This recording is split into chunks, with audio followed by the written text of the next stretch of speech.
Hello everyone, मेरा नाम है आदर्श कुमार। आज है हमारा day 91 100 rape squat challenge for 100 days के लिए। और मुझे उम्मीद है कि आज भी आप वर्कआउट कर रहे हो और आज का दिन भी आपका बहुत इंपॉर्टेंट दिन होगा और आप अपने कुछ इंपॉर्टेंट काम करोगे, जैसे कुछ चीज़ें बदलना, कुछ चीज़ों को सुधारना और कुछ चीज़ों को ख़त्म करने की कोशिश करना। तो इन वजह से आप अपने आप में बदलाव ला रहे हो, अपने आप में चेंजेस ला रहे हो। आप चाह रहे हो कि आपकी लाइफ बेटर हो, आप चाह रहे हो कि जिन्होंने आपको जन्म दिया है कि वो बच्चा खुश रहे, और जब वो खुश रहता है तब आप खुश रहते हैं।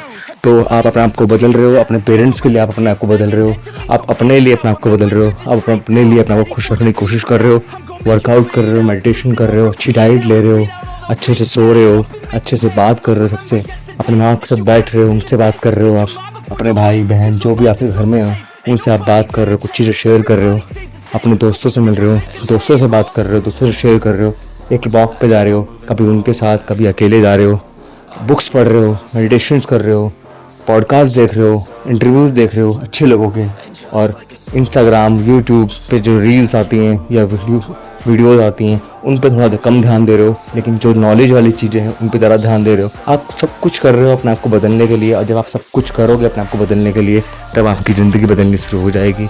अपनी डाइट बदलिए, आपने अपने आप को बदलने की कोशिश करिए, वर्कआउट करा है आपने, अपने आप को बदलने की कोशिश करिए, आपने बुक्स पढ़ी हैं, मेडिटेशन किया है, खुद से बातें करी हैं, विजुअलाइजेशन करी है, अपनी आने वाली ज़िंदगी के बारे में सोचा है कि वो कैसी होगी, लेकिन वो जब अच्छी तब होगी जब आप अपने आज को अच्छा करोगे।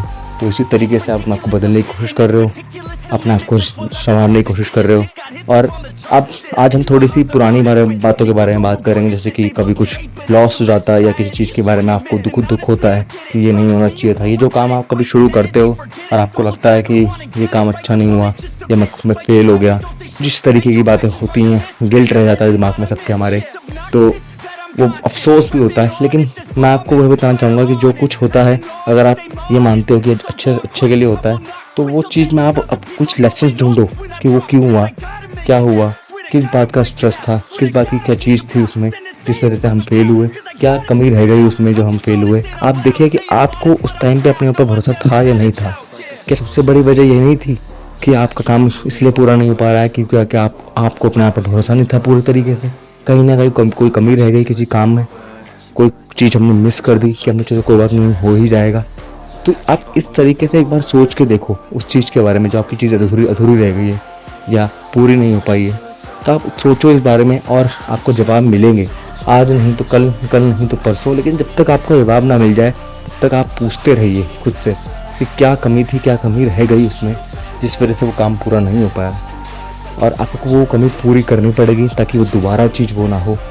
कुछ चीज़ें ज़िंदगी में हमारी बार बार होती हैं, और वो इसलिए बार बार होती है क्योंकि हमने उसे ठीक नहीं किया पहली बारी में, तो इसलिए चीज़ वो दोबारा होती है। मैं ये मानता हूँ कि कभी आपकी ज़िंदगी में कोई चीज़ बुरी बार बार आपके साथ हो रही है, कोई काम वो पूरा नहीं हो रहा है, तो आप सेम वही गलतियाँ कर रहे हो जो चीज़ आप पहली बारी में कर रहे थे। तो जब तक आप वो गलतियाँ नहीं दोहराना बंद करोगे तब तक कुछ नए रिजल्ट्स नहीं आएंगे आपको। तो आप वो चीज़ देखो। अब आप ये बोलोगे नहीं मैं तो करूँगा ही नहीं, अब इसके बाद मैं ये नहीं करूँगा, तो आपको रिजल्ट्स वही मिलेंगे। आप फिर से पुराने इसमें चले जाओगे, डार्कनेस आ जाएगी आपकी लाइफ में। तो आपको बदलने के लिए कुछ चीज़ें बदलनी पड़ेंगी, कुछ चीज़ें सोचनी पड़ेंगी। आपको अपने ईगो को हटाना पड़ेगा, और दुनिया बदलने से पहले आपको अपने आप को बदलना पड़ेगा, अपने डिसीजन बदलने पड़ेंगे, अपनी सोच बदलनी पड़ेगी, और अपने आप को बदलने की कोशिश ज़रूर कीजिए। और इसके लिए मैं आपको एक बुक रिकमेंड कर सकता हूँ जो मेरी लाइफ चेंजिंग बुकों में से एक बुक है, the magic of thinking big. आप ये बुक ज़रूर पढ़िए। मैंने जिसको भी ये बुक दी है आज तक, जिसने भी मेरे सामने ये बुक पढ़ी है, जिसने मुझे बताया है कि इस बुक के बारे में, वो सब लोग इस बुक के बारे में बहुत पॉजिटिव हैं। अगर आपको कहीं पर भी कुछ कमी लग रही है तो आप ये बुक ज़रूर पढ़िए। ये हर किसी को एक बुक ये वाली ज़रूर पढ़नी चाहिए। बाकी बुकों के बारे में मैं आपको बाद में बताऊंगा कभी, लेकिन ये बुक बहुत इंपॉर्टेंट है आपके थिंकिंग के लिए, आपको सोचने के लिए, आपकी लाइफ के लिए। आप ये बुक ज़रूर पढ़िए और मुझे बताइए कमेंट करके आपको ये बुक कैसी लगी, और अपनी ज़िंदगी बदलने की कोशिश करते रहिए, अपनी थिंकिंग लेवल में बदलने की कोशिश करते रहिए, आगे बढ़ते रहिए। और आज का वर्कआउट हमने कुछ इस तरीके से किया, तो मैंने रात को वर्कआउट स्टार्ट किया, और जो कि संडे के दिन वर्कआउट करना बहुत मुश्किल होता है, करता हूँ उस टाइम पे तो बहुत ज़्यादा होता है, क्विट करने का मन करता है, लेकिन हम फिर भी करते हैं। और हम जंपिंग स्क्वाट, फ्रॉग जंप नहीं कर पा रहे हैं, तो इसीलिए हम आज भी स्क्वाट ही करेंगे, बॉडी वेट स्क्वाट करेंगे और इसे कंप्लीट करने की कोशिश करेंगे। एटलीस्ट हम वर्कआउट छोड़ तो नहीं रहे ना, सबसे बड़ी बात यह है। कोई वर्कआउट अच्छा है बुरा नहीं होता, वर्कआउट होता है या नहीं होता है, सीधी सी बात है। तो हम वर्कआउट कर रहे हैं, यही इंपॉर्टेंट है। और इसी तरीके से हमने वर्कआउट स्टार्ट किया। पहले हमने 10 मिनट अपनी अच्छे से स्ट्रेचिंग करी अच्छे से, और मैंने अपने लेग्स को प्रॉपर अच्छे से स्ट्रेच किया। उसके बाद मैंने अपना चैलेंज स्टार्ट किया।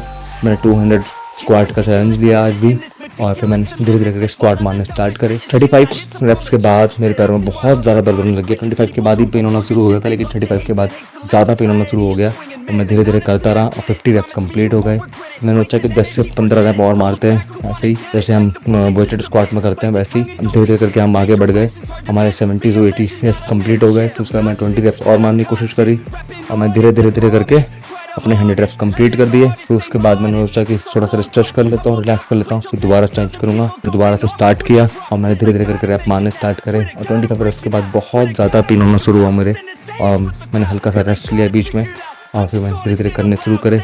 हमारे 50 रेप्स कंप्लीट हो गए। और मैंने सोचा कि इसे रोक देता हूँ। फिर मैंने सोचा कि 10 रेप्स और कर लेते हैं और फिर इसको रोक देंगे। फिर 70 रेप्स तक पहुँच गए। फिर लास्ट 30 रेप्स बचे, मैंने हल्का सा पॉज लिया, और फिर मैं धीरे धीरे करके एक 2 रख करके मारता रहा। और ये बॉडी वेट स्क्वाट भी मुझे पूरे वेटेड स्क्वाट की तरह फील हो रहे थे, और लेकिन हम धीरे धीरे करते रहे। जैसे हम वहाँ बात करते हैं वैसे हम यहाँ बात करते रहे, और इसी तरीके से हमने इसे कंप्लीट किया। 2 मिनट स्क्वाट चैलेंज हमारा कंप्लीट हुआ, और हम रेस्ट करेंगे, स्ट्रेच करेंगे, पानी पिएंगे। और उसके बाद मैंने स्क्वाट करने के बाद मैंने अपना वही कार्डियो करा जैसे कि हमने पहले करा था वार्म अप में, ऑन द स्पॉट जंप और जंपिंग जैक 10 मिनट तक। अब सेम वही 10 मिनट तक हम यही ऑन द स्पॉट जंप और जंपिंग जैक्स करेंगे, बिफोर एंड आफ्टर दोनों।